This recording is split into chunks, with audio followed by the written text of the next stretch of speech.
আসুন আমরা সবাই আল্লাহর ওলিমুখী হয়ে যাই।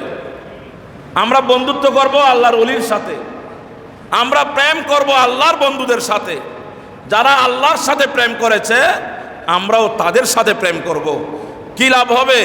আল্লাহ বলেন, বান্দা তুমি ওলি হতে পারো নাই, যদি কোনো ওলির সাথে তুমি প্রেম করতে পারো, ওলির যে সুযোগ সুবিধা হাসরের ময়দানে থাকবে তোমার জন্য একই সুযোগ সুবিধা থাকবে।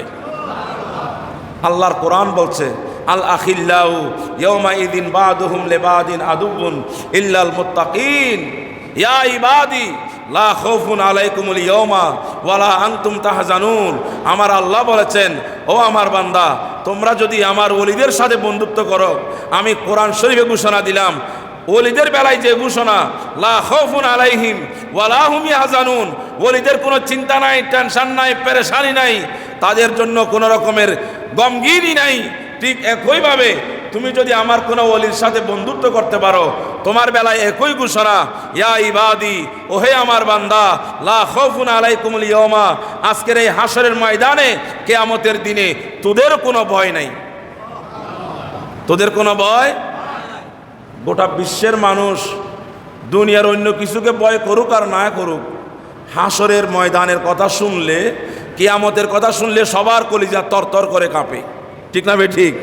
কিন্তু আল্লাহ বলতেছে, সে কিয়ামতের দিনও তোমার কোনো ভয় থাকবে না, তোমার প্রেমটা যদি আমার গৌসে পাকের সাথে হয়, তোমার প্রেমটা যদি আমার খাজা আজমিরির সাথে হয়, তোমার প্রেমটা যদি শাহ জালালের সাথে হয়, তোমার প্রেমটা যদি শাহ পরাণের সাথে হয়, তোমার প্রেমটা যদি মুজাদ্দিদ আল বেসানির সাথে হয়, তোমার ভালোবাসার কানেকশন যদি বাহাউদ্দিন নকশবন্দির সাথে হয়, এক কথায় আল্লাহর ওলিদের সাথে যদি তোমার প্রেমের কানেকশন থাকে, আমি আল্লাহ এই কোরআনে গ্যারান্টি দিলাম, লা খাউফুন আলাইকুম, তোমাদের কোনো ভয় নাই, কোনো ভয় নাই, আল ইয়াউমা, আজকের এই কিয়ামতের দিনে, ওয়ালা আনতুম তাহজানুন, তোমাদের কোনো টেনশন নেই। সব মানুষ চেষ্টা করে টেনশন মুক্ত থাকতে, পেরেশানি মুক্ত থাকতে, নির্ভয়ে থাকতে, সবাই চেষ্টা করে। কিন্তু আল্লাহ বলছেন, এটার গ্যারান্টি একমাত্র এক জায়গায় আছে, সেটা কি? তোমরা যেন আমার ওলিদের সাথে সম্পর্ক করো। ওলিদের সাথে সম্পর্ক কি এমনি হবে? ঘরে ঘুমাইয়ে হবে? ওলিদের সাথে সম্পর্ক করতে হলে ওলিদের দরবারে আসা যাওয়া করতে হবে। সুবহানাল্লাহ বলেন। সিডেঙ্গা ভাষা একটা কথা আছে, হয় যে গরু ছাগলের সম্পর্ক লেয়নে ফুসনে, মানুষে মানুষের সম্পর্ক আইয়নে জনে, এরকম একটা কথা চট্টগ্রামের মানুষ বলে। দেখবেন গরুর বাচ্চা যখন জন্মগ্রহণ করে, গরুর বাচ্চা সামনে তাকে মা কি করে, তার জিহ্বা দিয়ে, কথা বলেন, ছাঁটে জিহ্বা দিয়ে কি করে, দেখেন না কোনোদিন গরুর বাচ্চা? হ্যাঁ, তখন গরুর বাচ্চা বুঝে যে আমার শরীরে ছাঁটতেছে, নিশ্চয় সে আমার মা হবে।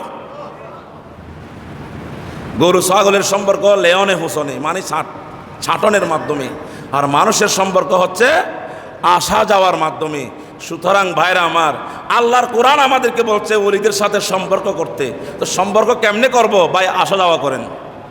আসা যাওয়া, আপনার পীরের দরবারে আসা যাওয়া করেন। আপনি যে ওলিকে ভালোবাসেন তার মাজার শরীফে আসা যাওয়া করেন।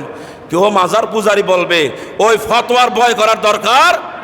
মাজার পূজারি যারা বলবে ওরা আপনাকে আল্লাহর ওলি থেকে সরাবার জন্য ষড়যন্ত্র করছে, সেখান থেকে আমাদেরকে অত্যন্ত সতর্কতার সাথে আমাদেরকে সেফ থাকতে হবে। কে আমাকে মাজার পূজারি বলল ওইটা দেখার সুযোগ আমার নাই, আল্লাহ আমাকে কি বলেছে আমার সেইটাই মেনে নেওয়া দরকার।